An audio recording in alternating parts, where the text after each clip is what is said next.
Hi, my name's Jim Riddell and I live near Montrose, Colorado. For quite a few years now I've been helping to work to protect and preserve some of the really precious wild and quiet places near where I live. Especially in the Dominguez Escalante National Conservation Area, which was formed a few years ago between Delta and Grand Junction. Anyway, before I tell you about that, I'd like to tell you a story that I heard many years ago about a farmer in Vermont who took over a farm that had been abandoned for quite some time, and he spent some years getting it back into production and getting it in good shape, and got a visit from the minister one day, and the minister and the farmer are looking out over the fields, and the minister says, "Isn't it wonderful what God and man can do when they're working together?" And the farmer looks out over his fields and he says, "Yep, I reckon it is.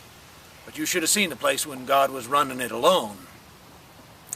Well, I tell that story because I think there are fewer and fewer places in our world that we can see what things are like when God or nature are running them alone. And there are still quite a number of those wonderful places around here, and that's why I want to make sure that those are available for my daughter, and if she has children, for her children, and on through the generations.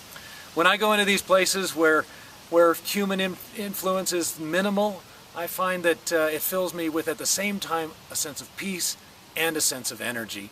I'm amazed at the wonder and the grandeur, but also the tininess and the complexity of nature.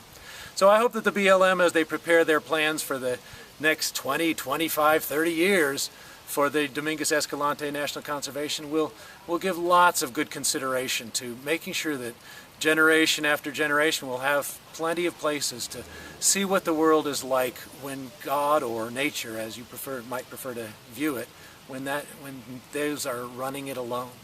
Thanks.